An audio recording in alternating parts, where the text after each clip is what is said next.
Hello नमस्कार दोस्तों, जय हिंद, जय भारत, वंदे मातरम। एक बार फिर स्वागत है आप ही के अपने YouTube channel all India job 0.2 के यूट्यूब प्लेटफॉर्म के ऊपर। दोस्तों, आपको पता चल गया होगा एसएससी जीडी 2022 जिसके अंदर आपका कितने नंबर आ रहे हैं, कितने क्या आ रहे हैं, वो सब कुछ आपको आंसर के माध्यम से पता चल गया होगा। अब जो डिपेंड करेगा वो नॉर्मलाइजेशन डिपेंड करेगा, आपकी शिफ्ट डिपेंड करेगी, कैसी आपकी शिफ्ट थी, कैसे क्वेश्चन चाहिए थे, कैसे कैंडिडेट बैठे थे, वो उनके ऊपर डिपेंड करेगा। दोस्तों, अब बात कर लेते हैं यहाँ पर कि एसएससी जीडी 2023-22 के अंदर हमारी दौड़ कितनी होगी, हाइट कितनी होगी, चेस्ट कितना होगा, वजन कितना होगा, कौन सी फोर्स करवाएगी फिजिकल, सबसे सरल फिजिकल कौन सी फोर्स करती है और सबसे हार्ड फिजिकल कौन सी फोर्स करती है। देखो, मैं आपको एक एक चीज एक सेपरेट वाइज बताने वाला हूँ, तो प्लीज जो भी कैंडिडेट है, जो भी मेरे भाई है, जो भी मेरे दोस्त है, एसएससी जीडी की तैयारी कर रहे हो, तो वो प्लीज चैनल को जरूर सब्सक्राइब कर लीजिए और वीडियो को लाइक जरूर कर दीजिए, ताकि मेरे को मोटिवेशन मिले, मैं भी आपके लिए बहुत कुछ करने की कोशिश कर सकूं।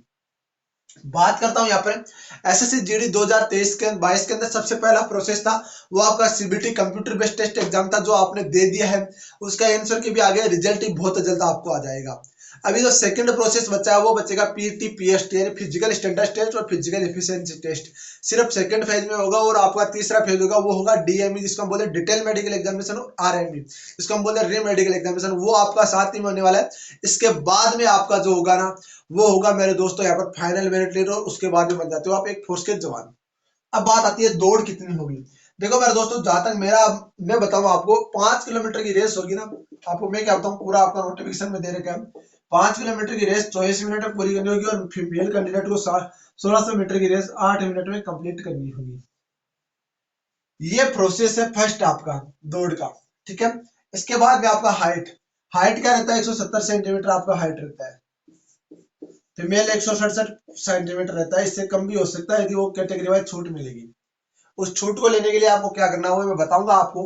वजन आपका नॉर्मल 50 केजी में, और फीमेल भी आपका 45 केजी।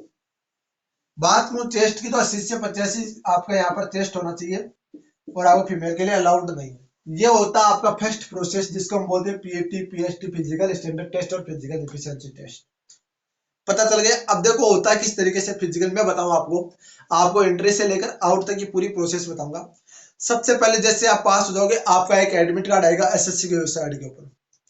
उस एसएससी की वेबसाइट के ऊपर आएगा, एडमिट कार्ड में साफ साफ लिखा होगा, जैसे मान लो कि आपका लिखा होगा सीआरपीएफ कैंप फोर्स सागर रोड अजमेर बोर्ड नंबर 1। आपका लिखा होगा BSF camp, BSF frontier headquarter Jodhpur, BSF frontier headquarter Bikaner, या फिर आपका लिखा हो सकता है SSB camp Lucknow, SSB camp Alwar, या फिर लिखा हो सकता है आपका बीएसएफ बॉन्सी रोड आपका 95 बटालियन गुड़गांव। इस तरीके से आपका कोई ना कोई फोर्स का आपका नाम लिखा होगा आपके एडमिट कार्ड के ऊपर। देखो, सभी फोर्सों का सारा फिजिकल सिस्टम सेम ही रहता है। सबसे पहले आपको एंट्री के वक्त एडमिट कार्ड और आपका आधार कार्ड यहाँ पर चेक किया जाएगा। ठीक है।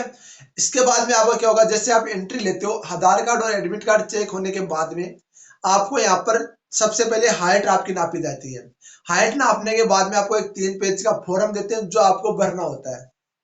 उसमें नॉर्मल रहता है, जो एक पेज होता है वो आगे पीछे से सेम होता है, उसी तरीके से दोनों पेज सेम होते हैं, तीनों पेज। ये चीज आप ध्यान रखना। फर्स्ट पेज के अंदर आपको अपना रोल नंबर, नेम, पिताजी का नाम, डेट ऑफ बर्थ वगैरह, कौन से आइडेंटिफिकेशन मार्क, आपका पता वगैरह सब कुछ भरना रहता है। ठीक है। नीचे आपके जो रहते हैं भाई, हाइट, चेस्ट, वेट, दूसरी साइड पलटोगे आपके यहाँ पर क्वालिफाइड, ड्रेस क्वालिफाई, ये सब कुछ, और नीचे जो आपके ऑफिसर्स हैं उनका आपका यहाँ पर मोहर वगैरह लगेगी। ये आपका सेम सिस्टम रहता है, आपको केवल ऊपर वाले 5 से 7 लाइनें वो आपको भरनी होती है, और वो साफ साफ अक्षर में आपको भरना रहता है। ठीक है। इसके बाद में आपको दे देगा चेस्ट नंबर, यदि आप हाइट पास होते हो आपको दे देगा चेस्ट नंबर। चेस्ट नंबर जैसे आप चेस्ट नंबर दे देता है आपसे, आपको क्या देता है, दौड़ के लिए तैयार। दौड़ में आप 50 से लेकर आपके 100 तक एक ग्रुप बन सकते हैं। 5 किलोमीटर की रेस में ग्रुप कोई मायने नहीं रखता, वो मायने रखता है आपका केवल स्टेमिना, और आपकी दौड़ लंबी होनी चाहिए, मतलब आप कंटिन्यू दौड़ सकते हो कि नहीं दौड़ सकते हो, वो डिपेंड करता है। 5 किलोमीटर की रेस आप क्वालिफाई कर लेते हो, उसके बाद में आपका हाइट, चेस्ट, वेट होता है, जो कि आपका नॉर्मली रहता है, कोई इतना बड़ा इश्यू नहीं रहता है। इसके बाद में आपसे फिजिकल वाले दिन इतना ही प्रोसेस होता है, और आपको होता है डीवी, जिसको हम बोलते हैं डॉक्यूमेंट्स वेरिफिकेशन।